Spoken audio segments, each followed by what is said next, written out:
Hey guys, welcome back sa Javier Backyard, and for today's video, kahit mainit, ay i-share ko sa inyo yung ating panibagong setup dito sa Javier Backyard.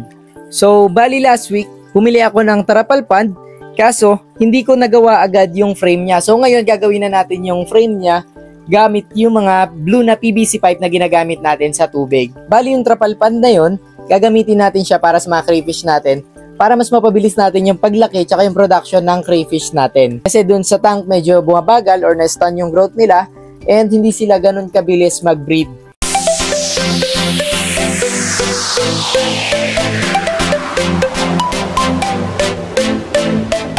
So dito ko siya ilalagay, dito ko ipupwesto, kaya aalisin muna natin tong mga isda rito tsaka tong crayfish tank natin dito, pati itong stock water natin. Ngayon, huliin muna natin lahat ng mga isda rito sa dalawang tubs na to. So, syempre, sabi ko nga sa inyo, aayusin natin. Hanggat kaya natin, mas paaayusin natin yung itsura ng ating Javier Backyard. And yun din yung dahilan kung bakit hindi ko pa naasikaso yung gilid ng ating ref tub. Hindi pa natin nalalagyan ng kung anong decoration yan kasi inuuna ko muna talaga yung mas kailangan dito sa backyard. Katulad nga nung panibagong pond. So, tara namang huli guys, kahit medyo mainit pa rito sa backyard kasi kailangan talaga natin matapos to ngayong araw para wala na tayong asikasuhin. Uy, may deads. Ay, buhay pa pala. Bawa naman. Ipat na lang muna kita ng lalagyan.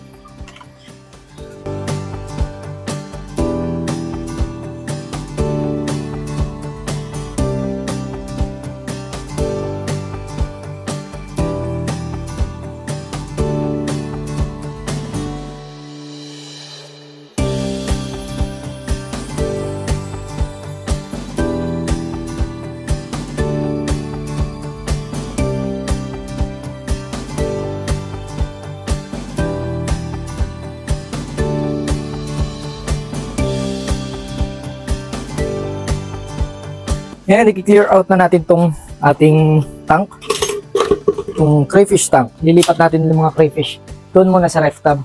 Linisin ko lang muna tong ibabaw ng crayfish tank natin. Sobrang daming nakalagay, no? So, tara guys, sulin na natin yung mga crayfish natin dito sa tank nang maalis na natin agad tong tank.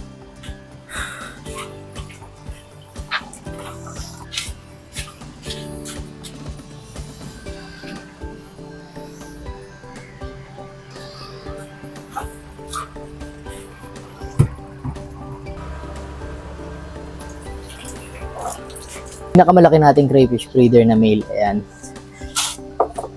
Oop, yeah. Ayan siya guys. Kunin muna natin lahat ng crayfish bago itong mga isda.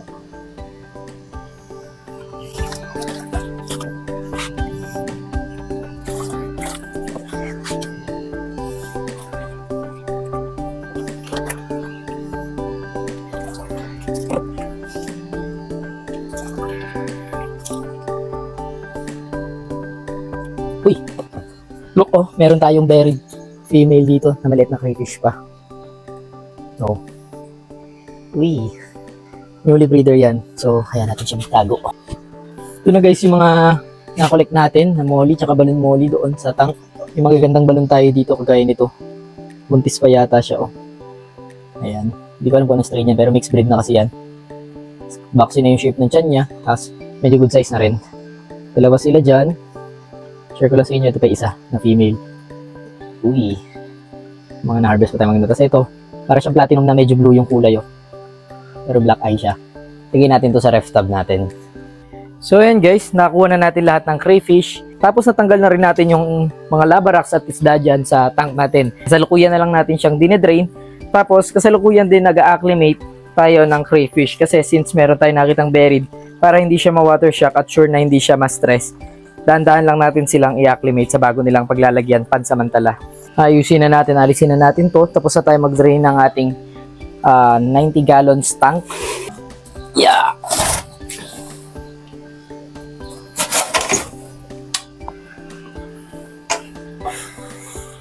So, magpapatulong na akong buhatin ito.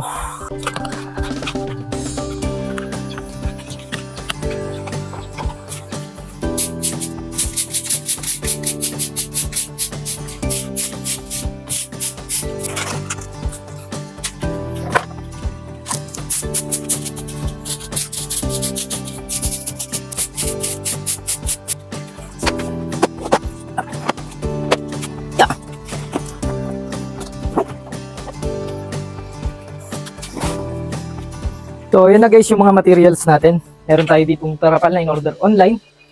Ayan, sa shop, ay hindi pala to sa Shopee. Sa Facebook ko in-order itong tarapal na to. Sukat ito guys is 2 feet by 12 feet by 2 feet. Ayan. Tapos meron na rin tayong PVC dito na gagamitin para sa frame niya. Tapos, pumili tayo sa Shopee ng mga elbow tsaka T na joints ba tawag dito, di ko alam. Ayan. Kasi mas mura eh. Mas mura pag sa online tayo bumili, kapag sa hardware, medyo mataas yung presyo. Lalo dito sa area namin. Siya nga pala guys, kaya ako gagawa na lang nitong PVC natin. Kasi kung bibili ako dun sa pinagbilang ko nitong tarapal, sabi niya, mas mapapamahal ako kasi mabigat din. Mabigat din yung timbang, kaya mas lalaki yung shipping fee. Kaya in-advise niya na ako na lang yung gumawa ng frame. So, yun. Kaya bumili na lang ako ng materials na gagamitin natin pang frame.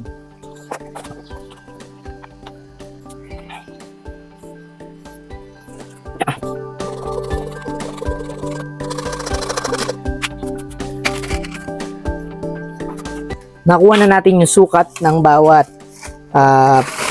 lalagyan natin ng PVC. Kaya magpuputol muna tayo ng PVC, tsaka natin i-assemble kapag kumpleto na yung piraso ng PVC na kailangan natin.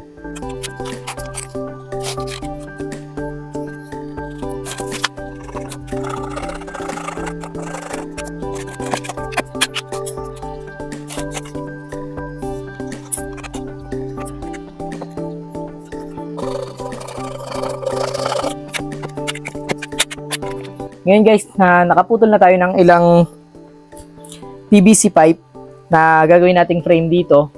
Isusukat muna natin kung tama ba yung ginawa natin.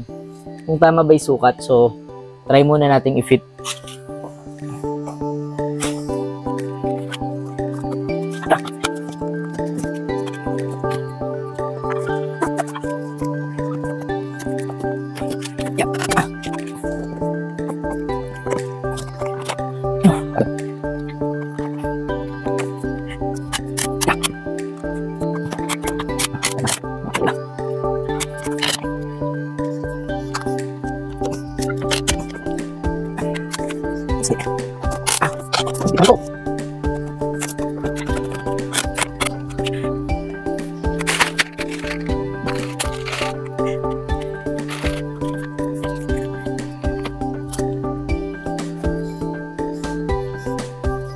Guys, mukhang tama naman yung unang ginawa nating part ng frame.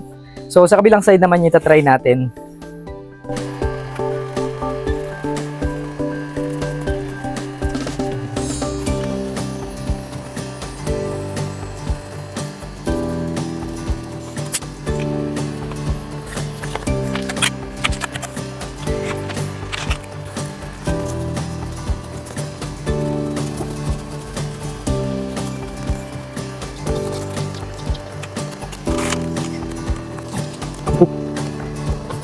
Ano ba to?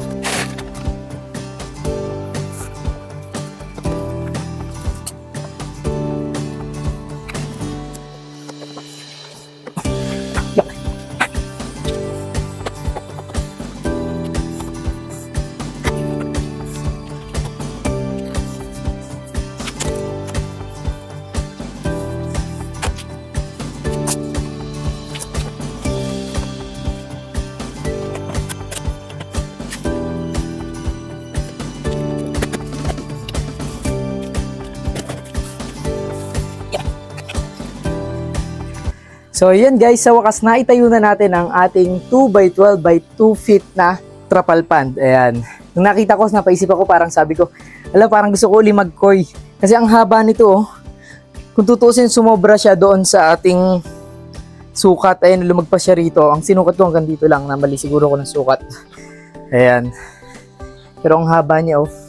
Tapos kinulang pala tayo ng pipe dito. Yan. Kaya nakalaylay pa yan. So dagdagan na lang natin, pero sa ngayon pwede na natin lagyan ng tubig yan kahit mababa, tapos lagyan natin ng talisay leaves para ma-cure na natin agad. Kasi hindi naman kailangan ng crayfish ng ganun kataas na water level. Kaya pwede na tayo mag-cure ng trapal pond natin habang aayusin natin tong nakalaylay pa na yan na trapal. Katumbas yata siya ng 3 ref tab ko na connecting ref tab natin. Ayun, Hugasan ko na rin guys yung paligid ng ating ref tub. Ay, ref tub, sorry. Hugasan ko na rin yung paligid ng ating trapal pan. Ayan. Para matanggal yung mga dumi or yung chemical.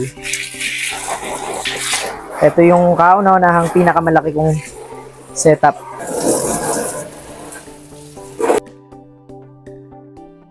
So yun guys, naglagay na tayo ng dahon ng talisay pero iilan lang yung nailagay natin kasi wala tayong available ngayon na dried dahon ng talisay and wala rin akong nakikitang tuyong dahon ng saging dito sa area namin. So ngayon, babad lang natin itong mga dahon ng talisay. Kung may makita man tayo, pwede natin dagdagan. Babad ko siya ng mga at least 3 days tapos maglalagay na tayo ng test fish. Titingnan natin kung makasurvive yung isda at kapag nakapag-survive yung isda, magpi 50% water change tayo. Tapos another 24 hours sa isda na test fish kung okay na ba itong trapal pond natin lagyan ng mga livestock.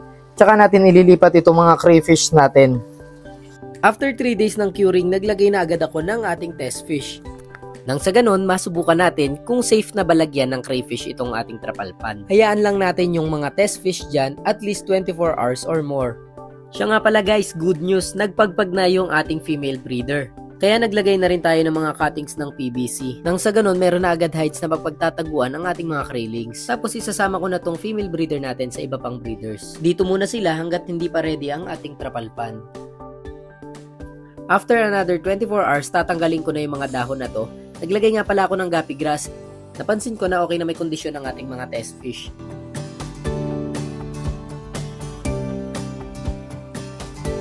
Ayan, nabuksan na natin ang ating drainage. Ayan lang natin mag-drain ng 50%. Dito siya lumalabas.